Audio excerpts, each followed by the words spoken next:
एक राजा थे, नास्तिक थे, भगवान में कोई विश्वास नहीं था, राजपाट का आनंद ले रहे थे। ठीक। तो एक दिन रथ पर आए एक संत आए उनके सामने। संत ने कहा राजा को कि मुझे आपसे दान चाहिए। तो राजा ने कहा कि ये मेरी नियति में नहीं है, मैं दान वान नहीं देता। तो संत ने कहा कि नहीं, मुझे तो आपसे दान चाहिए ही चाहिए। तो राजा ने कहा कि मेरे पास कुछ फालतू है ही नहीं देने के लिए, आप जाइए यहाँ से। इन बातों के बीच में क्या हुआ कि राजा के घोड़े ने जो लीद कर दी। तो संत ने राजा को कहा कि ये तो आपके किसी काम की नहीं है, तो आप यही उठा के दे दीजिए, पर मुझे आपके हाथ से लेना है कुछ ना कुछ। तो राजा ने कहा कि ये ऐसे तो पीछा छोड़ेगा नहीं। उठा के वो लीद अपने हाथ से दे दी कि जा, ले जा। खुश होकर के उन्होंने कहा कि जा और बढ़े। अगले दिन सुबह राजा बालकनी में बैठे अपने राजमहल की, और बड़ी बदबू आ रही।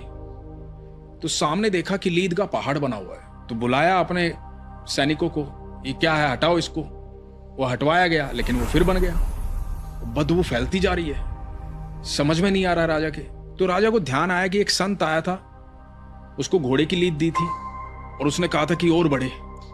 तो राजा को जैसे ही ये ख्याल आया, राजा निकला महल से उस संत को ढूंढने के लिए। ढूंढते ढूंढते संत के पास पहुंचा। जाकर के बोला कि आप कोई साधारण व्यक्ति नहीं है, मुझसे गलती हो गई, मैं माफी चाहता हूं। मेरे महल के बाहर इस तरह से घोड़े की लीद का पहाड़ बन गया है, मुझे क्षमा करें। तो संत ने कहा कि भाई वो तो आपके कर्म है, आप मुझे धन देते तो धन बढ़ता, आपने जो दिया, मेरा तो कर्तव्य बनता है कि मैं आपको आशीर्वाद दूं। तो मैंने आपको इस तरह का आशीर्वाद दिया, तो अब आपका ये बढ़ रहा है, तो ये तो आपके कर्म है, आपको भोगने पड़ेंगे। राजा ने कहा कि महाराज मुझे क्षमा करें, मुझसे गलती हो गई, अब मेरे अंदर वो सुधार आ जाएगा, आप निश्चिंत रहें, तो कुछ तो निवारण होगा इसका। तो संत ने कहा कि हाँ, निवारण है, लेकिन मुझसे कोई प्रश्न नहीं पूछेगा जब तक निवारण ना हो जाए। ओके। तो राजा ने कहा कि ठीक है। तो संत ने कहा कि जा अपनी प्रजा में कुछ ऐसा फैला दे कि लोग तेरी बुराई करने लग जाए। अब राजा वापिस आया। राजा ने बातें ऐसी फैलवा दी कि सब जगह राजा की बुराई हो रही है। इधर जब सुबह बालकनी में देखा तो पहाड़ जो है वो साफ हो चुका है।